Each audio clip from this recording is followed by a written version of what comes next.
नमस्कार।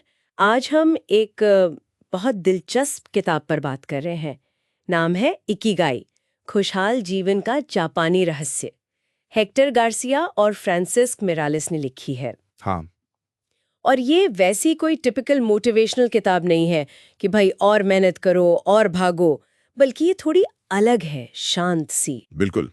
ये एक तरह से जीवन को मतलब जीने लायक क्या बनाता है उसकी खोज है। और इसका जो सार है वो है इकिगाई, IKIGAI। ये एक जापानी शब्द है। हाँ, सुना है मैंने ये शब्द। इसका मतलब क्या होता है ठीक ठीक? मोटा मोटा मतलब है होने की वजह, जी। या कह लीजिए जीवन का उद्देश्य। वो एक चीज जो आपको रोज सुबह बिस्तर से उठने की प्रेरणा दे, खुशी दे। अच्छा। और किताब इस कॉन्सेप्ट को देखती है जापान के ओकिनावा के कॉन्टेक्स्ट में, खासकर ओगिमी गांव। ओगिमी, हाँ, उसे तो शायद दीर्घायु का गांव भी कहते हैं ना? बिल्कुल, विलेज ऑफ लॉन्जेविटी। वहां के लोग दुनिया में सबसे लंबी उम्र जीते हैं। और कमाल की बात यह है कि सिर्फ लंबी नहीं, बल्कि ज्यादा खुश, ज्यादा स्वस्थ और उद्देश्यपूर्ण जिंदगी जीते हैं। 90 या 100 साल के बाद भी? कमाल है। तो लेखकों ने यही किया। वो वहां गए, उन बुजुर्गों से मिले, उनसे पूछा कि भाई आपका राज क्या है। तो चलिए इसी राज को समझने की कोशिश करते हैं। ये इकिगाई आखिर है क्या भला?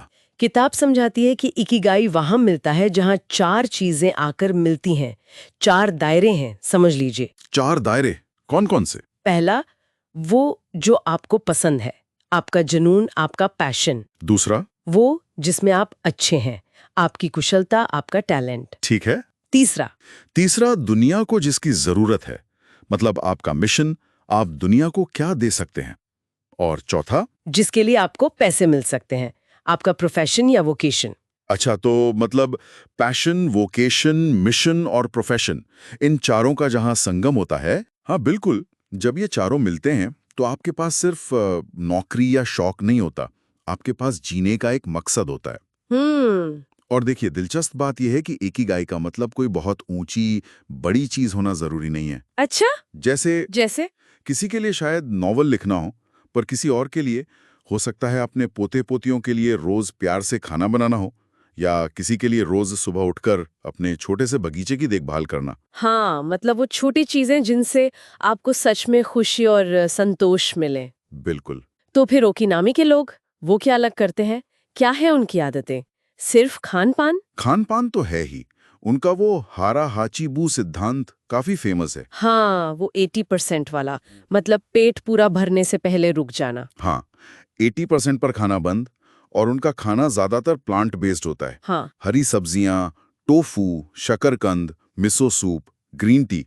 वो प्रोसेस्ड फूड, भारी मांस, इन सब से बचते हैं। ठीक है। लेकिन ये कहानी का सिर्फ एक हिस्सा है।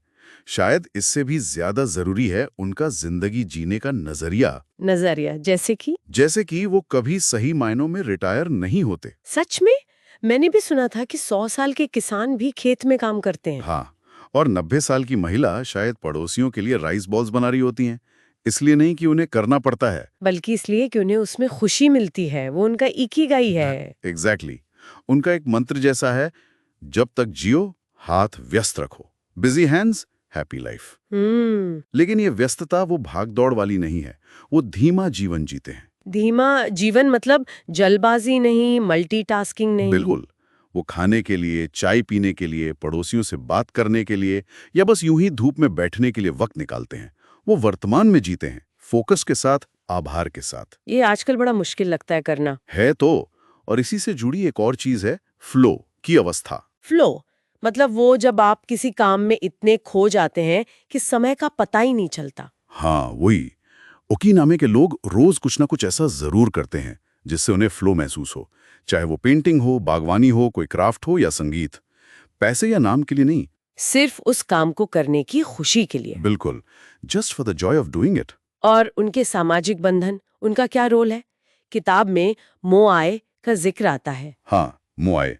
ये ओकिनावा में लंबी उम्र का एक बहुत बड़ा कारण माना जाता है। ये है क्या चीज, मोआए? ये बचपन के दोस्तों का एक छोटा सा ग्रुप होता है जो जिंदगी भर एक दूसरे का साथ निभाते हैं, भावनात्मक रूप से, सामाजिक रूप से, यहाँ तक कि आर्थिक रूप से भी जरूरत पड़ने पर। अरे वाह, मतलब एक लाइफ लॉन्ग सपोर्ट सिस्टम। हाँ, ये तनाव कम करता है, अकेलापन दूर भगाता है।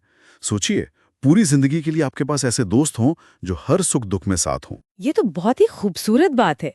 पर ये सब सुनने में तो बहुत अच्छा है।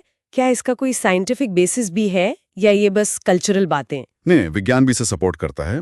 कई स्टडीज हैं जो दिखाती हैं कि जिन लोगों के जीवन का एक स्पष्ट उद्देश्य होता है, एक पर्पस होता है, हाँ। वो ज्यादा लंबा जीते हैं, वो स्ट्रेस को बेहतर तरीके से हैंडल कर पाते हैं, उनमें हार्ट डिजीज या डिप्रेशन का खतरा भी कम होता है। अच्छा। बल्कि कुछ रिसर्च तो यहाँ तक कहती है कि सुबह उठने की एक वजह होना लंबी उम्र के लिए शायद एक्सरसाइज या अच्छी जेनेटिक्स से भी ज्यादा महत्वपूर्ण हो सकता है। अरे बाप रे, ये तो सच में सोचने वाली बात है। तो अगर संक्षेप में कहें तो इकिगाई का मैसेज यही है कि एक मीनिंगफुल लाइफ जो है वो कोई बड़ी बड़ी छलांगों से नहीं बनती, नहीं, बल्कि रोज की छोटी छोटी आदतों से, अच्छे रिश्तों से और सचेत रूप से जीने से बनती है। बिल्कुल। सक्रिय रहें, थोड़ा धीमे चलें, अपने लोगों से जुड़े रहें, ध्यान से खाएं और वो काम करें जिसमें आपको खुशी मिले, जिसमें आप खो जाएं, वो फ्लो महसूस करें। और सबसे जरूरी, अपनी सुबह जागने की वजह खोजना कभी बंद ना करें। जाते जाते एक सवाल मन में आता है, क्या हम अपनी इस भागदौड़ भरी तेज रफ्तार जिंदगी में कहीं उन छोटी सरल चीजों को नजरअंदाज तो नहीं कर रहे? वही चीजें जो शायद हमें जीने का सबसे गहरा संतोष और मकसद दे सकती हैं।